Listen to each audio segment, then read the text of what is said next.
오늘은 귀한 분을 제가 갑자기 모시게 되었는데 너무 모시기 어려운 분인데 마침 일정이 있으셔서 제가 그 기회를 딱 잡았습니다.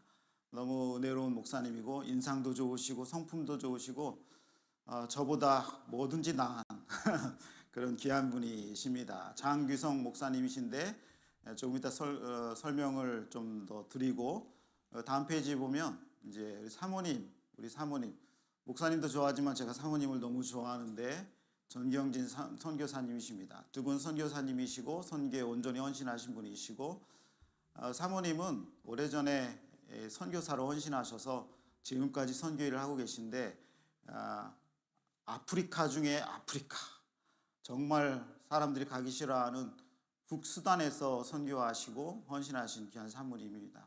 먼저 우리 사모님 한번 일어나실 때 큰 박수 한번 내주세요. 네,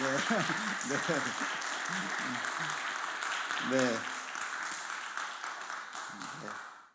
사모님 이제 목사님 결혼할 때부터 제가 사모님을 뵀는데 변함없이 정말 보고 싶은 귀한 분이시고 열정이 뛰어나신 선교에 대한 인생을 건 분이십니다.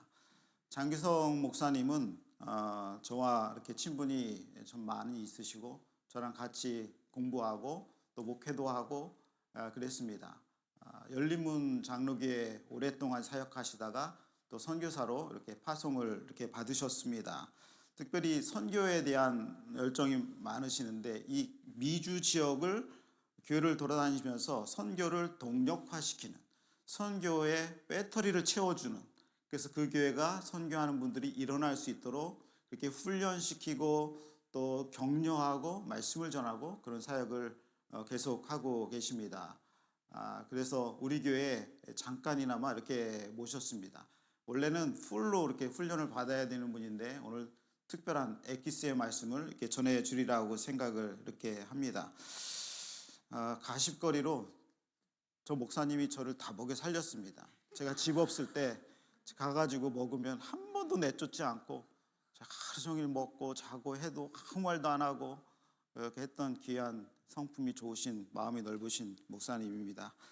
우리 장규석 선교사님 나오실 때에 오늘 기대하는 말씀을 우리에게 주실 건데 눈 여러분 다른 데 돌리지 마시고 말씀에 집중하셔서 하나님이 우리에게 어떤 말씀을 하시는지 꼭 들어보시기 바랍니다. 우리 목사님 나오실 때에 큰 우려와 같은 박수로 환영하겠습니다.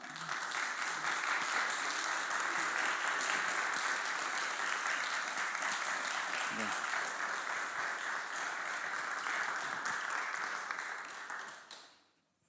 아이고 눈물이 날라고.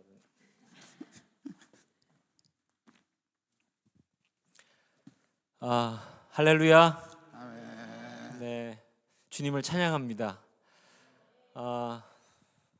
저는 글로벌 파트너스 USA라는 선교 단체의 소속 선교사고요. 또 심플리 모빌라이징이라는 선교 훈련을 주로 하는 단체의 코디네이터로 사역하고 있습니다. 저를 설교자로 초대해 주신 우리 안병국 목사님 그리고 우리 모든 성도님들께 감사드립니다. 네, 감사드립니다. 저희 부부는 디아스포라 교회의 선교 훈련과 동원 사역을 하고 있는데요. 미 전도 종족과 북한 선교를 우리 북미에 있는 교회들을 연결해 주는 사역하고요. 또 저희 아내는 다음 넥스트 제너레이션의 선교 훈련 또 신앙 교육을 하는 사역을 하고 있습니다. 웨체스터 제일교회 성도 여러분과 오늘 주일 예배에서 하나님의 교회와 하나님의 성도에 대해서 나누고 싶습니다. 여러분이 소망하는 교회는 어떤 교회인가요? 또 반대로 하나님이 소망하시는 교회는 어떤 교회인가요? 이민 사회를 살면서 또 이 자리에 함께 하신 여러분의 삶터에서 교회는 굉장히 소중한데요. 웨체스터 제일교회가 소망하는 교회는 어떤 교회가 되면 좋을지 생각해 보기를 원합니다. 저는 설교 제목을 주님의 손이 함께하는 교회라고 잡아 보았습니다. 저와 여러분이 안디옥 교회를 묵상하시면서요, 주님의 손이 함께하는 교회의 모습을 오늘 본문을 통해서 함께 발견하기를 원합니다. 안디옥 교회의 탄생을 확인하면 우리는 첫 번째 안디옥 교회의 캐릭터를 확인할 수 있는데, 그 첫 번째 캐릭터는 지상 명령에 순종하는 교회입니다. 우리 11장 19절 말씀 다 같이 한번 읽어볼까요? 읽겠습니다. 그때에 스데반의 일로 일어난 환란으로 말미암아 흩어진 자들이 베니게와 구브로와 안디옥까지 이르러 유대인에게만 말씀을 전하는데, 예루살렘에 큰 박해가 있었습니다. 지도자가 돌에 맞아 순교했습니다. 저는 돌 맞은 분을 본 적은 없지만 상상을 해봅니다. 돌을 맞았다면 아마 이 뇌가 밖으로 이렇게 흘러나오고요. 그 다음에 안면이 아마 다 허물어졌을 것 같습니다. 이것을 수습하는 성도들이 큰 충격에 빠졌을 것 같습니다. 산책하다가 돌 무더기만 봐도 큰 트라우마가 생길 것 같습니다. 당시 성도들은 숨죽이면서 이 스데반 집사님의 장례를 치러줬지만 이 사회적 공기가 크리스찬들이 살 수 없는 위협을 느꼈을 것입니다. 여러분, 한국인들에게 화병이라는 병이 있습니다. 일종의 스트레스 병인데요. 미국 캘리포니아주의 UCLA 대학병원에서 신경정신과로 일하신 린 캐밍 교수님이 한국인에게만 나타나는 화병을 연구했습니다. 이분이 바로 그 린 캐밍 교수인데요. 이 중국계 미국인 이분이 한국계 여성 환자들을 계속 보면서 야, 이 교과서에 없는 질병의 스타일이 나왔다? 이런 신기하게 왜 이분들이 이런 증상이 있지? 그리고 이분이 1981년 미국 정신과학 학회지에 화병이라는 전문 용어로 논문을 제출했습니다. 린 박사님은 이 화병이 아시아계인 중국인에게서도 없고 한국인에게만 나타나는 질병이라고 정의를 했습니다. 이민자로 살아가시는 우리 한국 성도님들, 혹시 화병을 알아보신 적이 있나요? 우리 신윤희 사모님은 아직 괜찮으십니까? 오랫동안 눌려있는 상황이 이러한 화병을 불러일으켰는데요. 초대교회 성도들이 사실 이러한 핍박 가운데 있으면 화병에 걸릴 만도 한데 놀랍습니다. 흩어진 사람들이 핍박으로 흩어졌을 망정 주눅들거나 물러서지 않았다고 말씀은 전합니다. 십자가 복음을 전합니다. 너무 놀랍지 않습니까? 어떻게 이런 일이 가능할까요? 그것은 십자가 복음이 자신들이 받는 이 고통의 아픔보다 더 큰 영향을 미쳤기 때문입니다. 스데반 집사님이 순교하면서 평안했던 것은 쏟아지는 돌멩이 사이 그 위로 주님이 팔 벌려 환영하시는 주님의 영광을 본 줄 믿습니다. 현재의 고난을 장차올 영광이 덮었기 때문에 흩어진 자들은 그 길을 갈 수 있었던 것입니다. 그런데요, 이렇게 화병을 이기고 복음을 전하는 이 성도들, 유대 크리스찬들에게 좀 아쉬운 부분이 있었습니다. 그 사람들은 예루살렘에서 300마일 떨어진 안디옥까지 올라와서 복음을 전했는데 굉장히 먼 거리죠. 그런데 이들은 동족인 유대인에게만 복음을 전하는 것입니다. 왜 그랬을까요? 이 유대 기독교인들은요, 유대인에게만 복음을 전할 수 있다고 하는 고정관념을 가지고 있었습니다. 성령 충만했는데요, 주님의 말씀에 100% 순종하지 못한 결과입니다. 주님은 뭐라고 명령하셨나요? 마태복음 28장 20절 말씀, 우리 진아자매님이 아름다운 목소리로 읽어주시겠습니다. 그러므로 너희는 가서 모든 민족을 제자로 삼아 아버지와 아들과 성령의 이름으로 세례를 베풀고 내가 너희에게 분부한 모든 것을 가르쳐 지키게 하라. 네, 볼지어다 내가 세상 끝날까지 너희와 항상 함께 있으리라 라고 하시면서 19, 20절 말씀을 알려주시는데요. 주님은 모든 민족을 제자 삼으라고 했는데 유대 기독교인들은 그 말씀을 자기 민족을 제자로 삼아라고만 해석을 했습니다. 당시는 예수님이 부활하시고 승천하신 후 16년이 흘렀던 때입니다. 2000년 전 유대 기독교인들에게 자기 문화를 넘어서 다른 민족에게 복음을 나누는 것이 쉽지 않았던 것 같습니다. 그런데 역사가 일어났죠. 우리 다 같이 11장 20절을 읽어보겠습니다. 같이 읽습니다. 볼지어다 내가 세상 끝날까지 너희와 사도행전 11장 20절 말씀 다음 슬라이드 넘겨주시면요. 네, 읽겠습니다. 시작. 그 중에 구브로와 구레네 몇 사람이 안디옥에 이르러 헬라인에게도 말하여 주 예수를 전파하니. 여기 한국어는 없는데 영어는 but이라고 시작하죠. 모든 사람들이 같은 유대인에게만 복음을 전하는데, 그런데 구브로와 구레네 출신의 몇 사람이 헬라 사람들, 타문화권 사람들에게 복음을 전했다는 것입니다. 안디옥은 당시에 메가시리였습니다. 한 50만 명이 거주하는 커다란 시리였고요. 다양한 문화가 함께 공존했던 다문화 도시였습니다. 그런데 그곳에 헬라 문화를 가진 사람들에게 복음을 전한 것은 세계 선교의 문을 여는 획기적인 일이었습니다. 그러자 어떤 결과가 드러났나요? 다 같이 사도행전 11장 21절을 읽겠습니다. 읽습니다. 주의 손이 그들과 함께 하심에 수많은 사람들이 믿고 주께 돌아오더라. 이방인이라고 생각했던 사람들이요, 복음을 전하자 주님의 임재가 있었습니다. 주님의 손이 함께한 줄 믿습니다. 주님의 말씀을 따르면 주님의 손이 함께 합니다. 말씀이 현실의 문화와 환경에 부딪히는 것 같은데 그 말씀에 순종하면 주님의 손이 함께 합니다. 할렐루야. 가을엔 뭐 하자? 신방 받자. 아멘. 주님의 말씀이 함께하면 역사하는 줄 믿습니다. 흩어진 자들이 타민족에게 복음을 전하자 수많은 사람들이 믿고 주께 돌아왔습니다.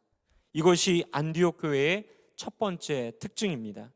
안디옥 교회는 처음으로 이방인 교회와 함께한 교회가 된 것입니다. 제가 질문 드릴게요. 안디옥 교회의 특징 첫 번째 뭐라고 제가 말씀드렸죠? 최초의 이방인과 함께한 교회입니다. 맞추신 거죠 지금? 네. 우리가 왜 선교해야 할까요? 이유는 선교가 없으면 우리는 존재할 수 없었기 때문입니다. 선교가 있었기에 오늘 이 교회가 있고 우리가 존재하게 된 줄 믿습니다. 그래서 여러분, 교회는 선교에 의해 존재하고 선교를 위해 존재하는 줄 믿습니다. 여러분, 위대한 이 그레이트 커미션 지상명령이 왜 위대한 제한령이 되었을까요? 왜 이 그레이트 커미션이 위대한 생략이 되었을까요?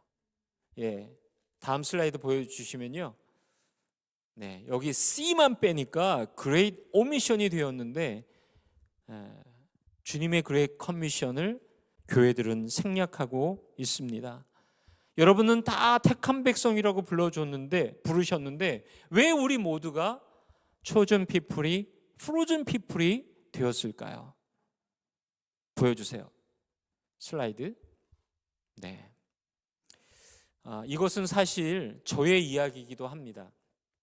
저는 주님의 지상명령은 많이 들었지만 12년 전까지 이것이 저를 향한 명령이 아닌 것으로 생각했습니다. 제가 할 수 있는 미디어에 대한 은사 때문에 한 선교단체를 도왔는데요. 짬을 내서 한 선교단체에서 미디어 봉사를 하곤 했는데 2013년 여름에 제가 거기서 주최하는 세미나를 쉬러 갔습니다. 그런데 세미나 둘째 날에 저는 이 사진을 보았습니다. 사진 좀 보여주세요. 여기에 빨갛게 되어 있는 것이 미전도 종족, 스스로 교회를 세울 수 없는 unreached people 그룹을 표현하는 것이 이 빨간 닷이 많이 모여 있는 그런 지도입니다. 전 세계 미전도 종족이 이렇게 많은데 누가 가서 이들에게 복음을 전하지? 하는 도전을 받게 되었습니다. 주님의 시선은 저 빨간 닷에 있는데 나는 어디에 시선을 두고 살아간 걸까라고 생각을 했습니다. 늘 가끔 봤던 지도이지만 저는 그 세미나 둘째 날에 이 빨간 닷의 지도를 보면서 눈물을 왈칵 쏟았습니다. 그리고 리치몬드에서 제가 살고 있는 버지니아로 올라오면서 기도했습니다. 주님, 저 미전도 종족을 위해서 주님이 부르신다면 제가 세계 선교에 헌신하고 싶습니다. 또 주님 그렇지 않으시면 저는 선교적 교회를 돕고 섬기는데 쓰임받고 싶습니다. 그리고 그해 2013년 가을에 선교사 지원을 하게 되었는데요. 아무도 모르게, 교회에서 아무도 모르게 선교사 지원을 하고는 새벽 기도에 오면 너무너무 설레고 가슴이 벅찼습니다. 하지만 그때는 선교단체 여러 가지 제한 때문에 선교사로 나가지는 못했지만 그 계기가 돼서 10년 동안 한 교회에서 선교 목사로 섬기게 되었습니다. 아직도 전 세계 7,200여 문화 종족이 스스로 교회를 세우고 있지 못합니다. 주님은 희어져 출소할 밭이 있는데 누가 가서 그 땅에 복음을 전할지 하고 일꾼을 찾고 계십니다. 하나님의 꿈에 동참하는 결단은 의외로 쉽습니다. 미전도 종족을 위해서 기도해 주시면 됩니다. 그리고 내 삶의 자리에서 지상명령에 순종하면서 기도와 헌금으로 하나님의 선교에 동참할 수 있습니다. 우리 모든 성도들과 교회에게 지상명령에 순종하는 성도와 선교적 교회가 되시기를 주님의 이름으로 축복합니다. 주님의 손이 함께하는 교회 첫 번째는 지상명령에 순종하는 교회고요. 두 번째는 그리스도의 메신저가 되는 교회입니다. 주님의 손이 함께하는 가운데 안디옥 교회가 성장했는데요. 이때 한 리더십이 찾아옵니다. 사도행전 11장 22절, 23절인데요. 우리 같이 말씀을 볼까요? 우리 김진아 자매님이 읽어주시기 바랍니다. 예루살렘 교회가 이 사람들의 소문을 듣고 바나바를 안디옥까지 보내니 그가 이르러 하나님의 은혜를 보고 기뻐하여 모든 사람에게 굳건한 마음으로 주와 함께 머물러 있으라 권하니. 네, 안디옥의 교회가 세워졌습니다. 최초의 이방인들과 함께하는 교회였습니다. 그런데 거기에 예루살렘 교회가 바나바를 파송합니다. 바나바는 그 주님의 은혜의 현장에 가서 기뻐합니다. 그리고 환난과 핍박이 많은 시대에 굳은 마음으로 그 교회에 붙어 있으라고 말씀하죠. 그런데 사도행전 11장 24절에 보면 바나바의 삶을 통해 하나님이 하신 일을 기록했어요. 같이 읽어보겠습니다. 11장 24절입니다. 시작. 바나바는 착한 사람이요 성령과 믿음이 충만한 사람이라 이에 큰 무리가 주께 더하여 지더라. 바나바는 착한 사람이라고 했습니다. 성령과 믿음이 충만한 사람이라고 했습니다. 여기서 착하다란 말은 아가도스라는 말인데요. 동정심이 많은, 국률함이 많은 이런 뜻입니다. 바나바는 성령과 믿음이 충만했고 국률이 많은 사람이었어요. 한국어 표현에는 없는데요. 이 영어 성경에는 있습니다. 앞에 for가 있죠. 헬라어 원어에는 호티라는 말인데 왜냐하면이란 말이에요. 지상명령에 순종했을 때 성도들이 함께 모였고요.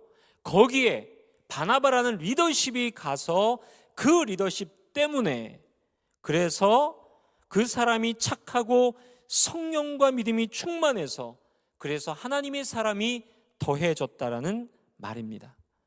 바나바가 정말 그 인물값을 하죠. 그는 외롭게 있는 다소에 있는 바울을 동역자로 초대합니다. 그리고 사울의 자리를 만들어서 하나님 나라를 함께 가르칩니다. 그러자 또 어떤 역사가 있었나요? 우리 11장 25절 26절 우리 같이 한번 읽어볼까요? 읽습니다. 바나바가 사울을 찾으러 다소에 가서 만남에 안디옥에 데리고 와서 둘이 교회에 1년간 모여 있어 큰 무리를 가르쳤고 제자들이 안디옥에서 비로소 그리스도인이라 일컬음을 받게 되었더라. 두 사람이 함께 가르쳤습니다. 그리고 처음으로 그 성도들이 그 안디옥 시리에서 그리스도인이라는 이름으로 불려지게 되었습니다. 성도들은요, 다민족 다문화 도시 안디옥에 흩어져서 하나님 나라를 전한 것입니다. 그들은 제자로서 하나님 나라 메신저로 그들의 일상에서 주님의 메신저가 되어 살았습니다. 주석가 브루스가 이 상황을 이렇게 주석했어요. 잘 들어보세요. 다문화 다종교 사회인 안디옥 시내에 여기저기에서 두세 사람이 모여 복음을 전할 때 한 안디옥 사람이 다른 안디옥 사람에게 이 사람들은 도대체 어떤 사람들인가? 라고 물었습니다. 이때 한 안디옥 사람이 말합니다. 이 사람들은 항상 그리스도에 대해 말하는 사람들, 그리스도인들이네 라고 대답했습니다. 이 브루스의 주석이 여러분 어떠신가요? 이 그리스도인이란 말은 낮춰 부르는 말도 아니고 높여 부르는 말도 아니지만 안디옥 교회 성도들의 캐릭터를 그대로 표현한 말이라는 것입니다. 과거 우리 크리스찬들이 한국에서 예수쟁이라는 말을 들었습니다. 낮춰 부르는 말이죠. 정말 예수님 따라 사는 사람, 안디옥 사람들은 안디옥 교회 성도들을 그리스도인이라 불렀다는 것입니다. 안디옥 성도들은 다민족 다문화 사회 안디옥에서 그들이 배운 하나님 나라 그리스도의 복음을 전하는 메신저가 된 줄 믿습니다. 그리고 최초로 그리스도인이란 별명을 얻게 되었어요. 여러분, 안디옥 교회의 특징, 제가 최초로 이방인 교회다 했고요. 두 번째 특징은 뭘까요? 최초로 그리스도인이라 불리는 교회가 되었습니다. 제가 선교 목사로 2015년부터 일을 할 때 정민영 선교사님이라는 분이 오셔서 저희들에게 그런 조언을 했습니다. 제자 훈련에는 반드시 선교가 있어야 된다. 그런 말이에요. 디사이플십은 반드시 그레이트 커미션이 포함되어야 된다는 거예요. 그래서 제가 선교 훈련을 이것저것 하다가 카이로스 코스를 만났는데요. 카이로스 코스의 핵심은 저와 아내가 지금 열심히 섬기는 그 훈련의 핵심은 여러분들이 삶의 자리에서 선교적 삶을 사는 것입니다. 미셔널 라이프를 사는 것입니다. 그런데 사실 이 다문화 사회에서 우리 성도님들이 타민족에게 이 복음을 전하는 것이 쉽지 않죠. 이 언어의 장벽이 있습니다. 저도 마찬가지예요. 이런 아주 전설 같은 얘기가 있죠. 캘리포니아에 한 경상도 할머니가 버스를 기다립니다. 옆에는 미국 할머니가 앉아 있는데 저쪽에서 버스가 왔어요. 그래서 경상도 할머니가 그냥 혼잣말처럼 What day 그런 거예요.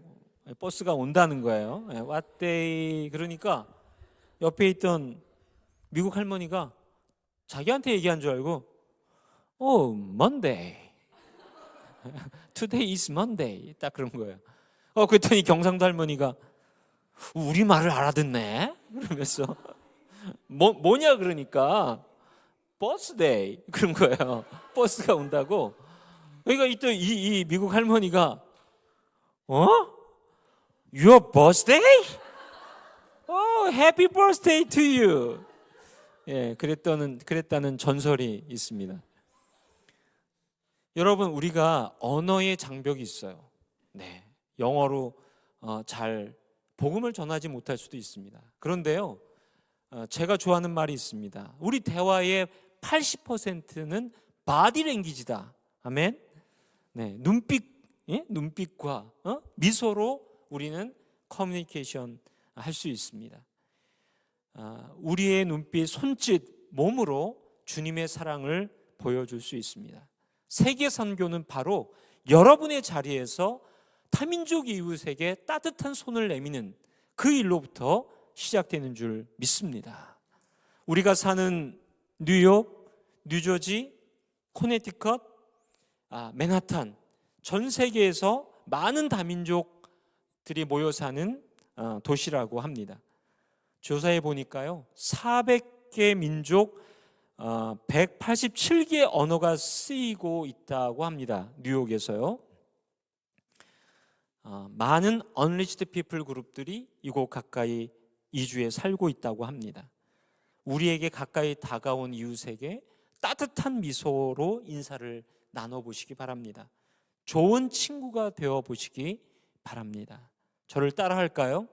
예, 이렇게 손을 가슴에 대고, 하나님은 나를 사랑하십니다.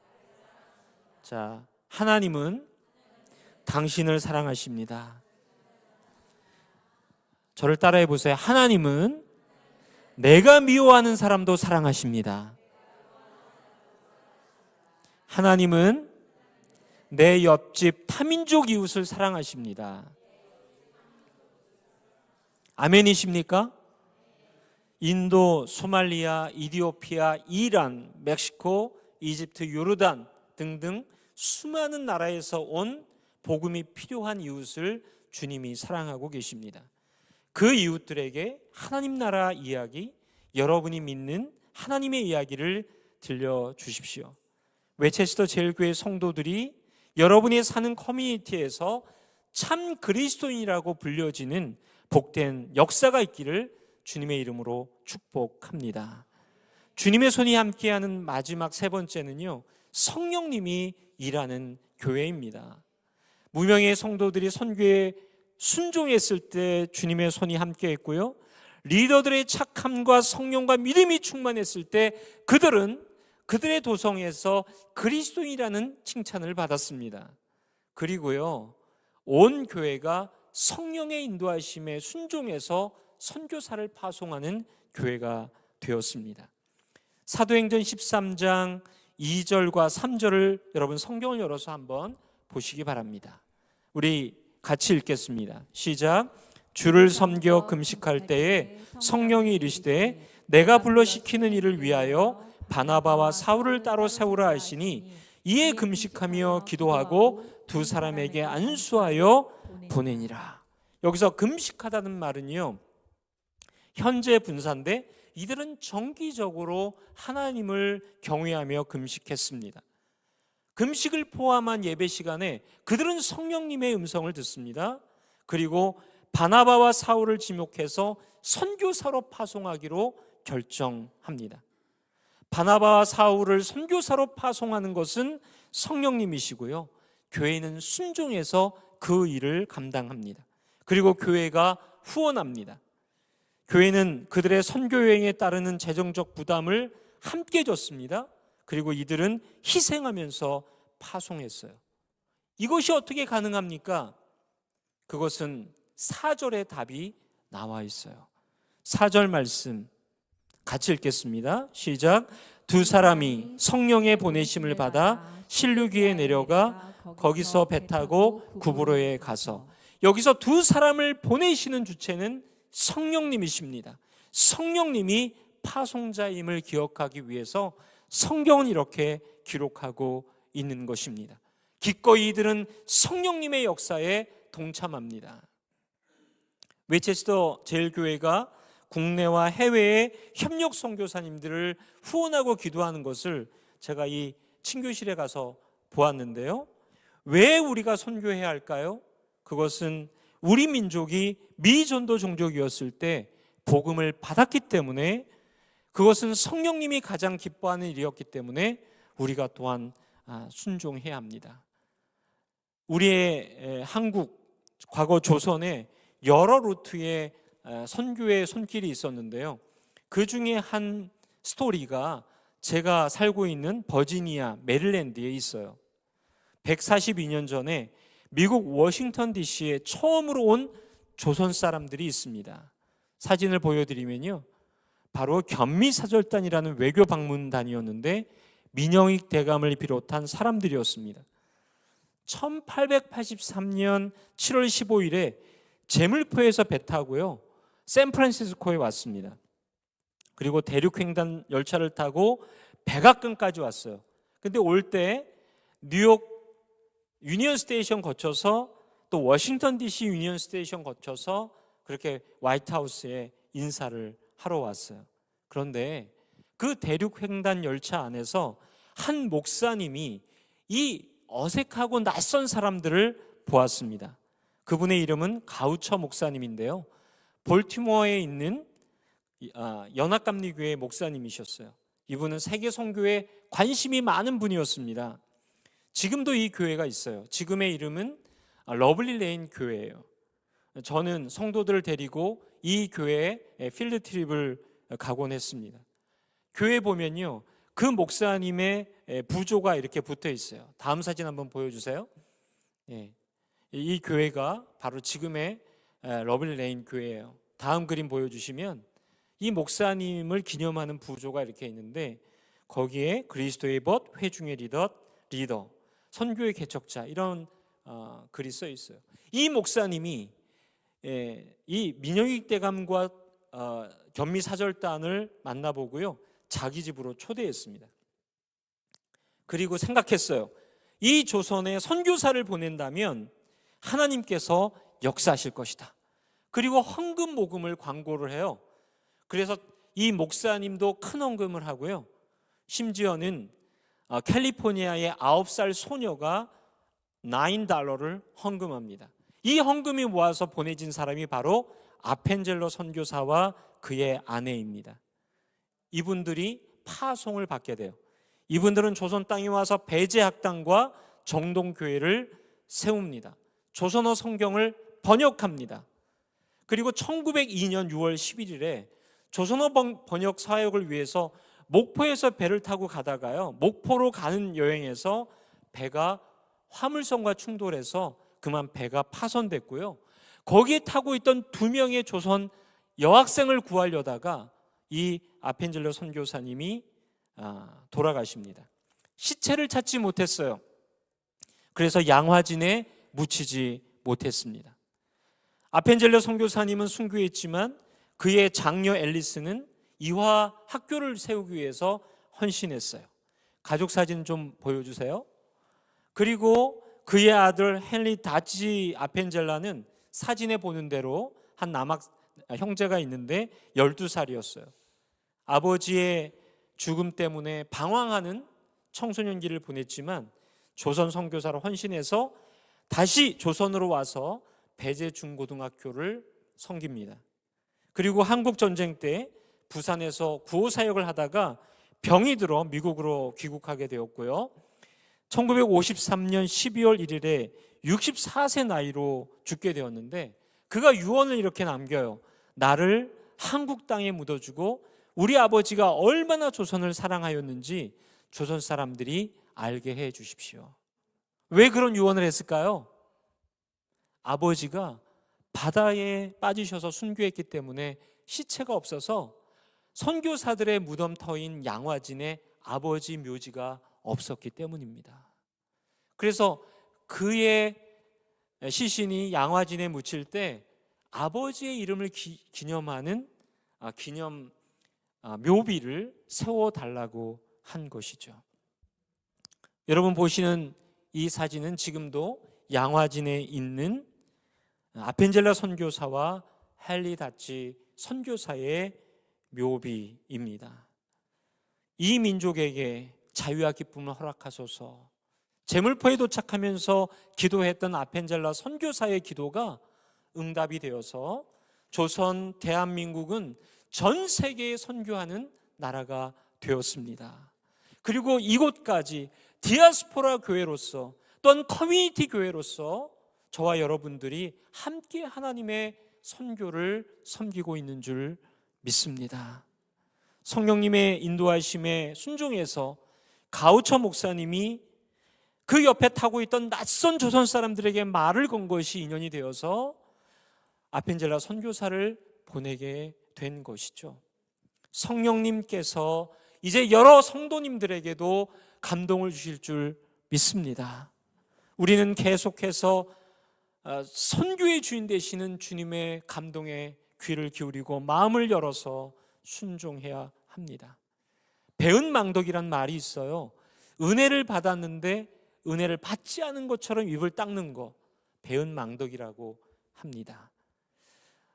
배은망덕하지 않기 위해서라도 우리는 하나님의 선교에 순종해야 될 줄 믿습니다.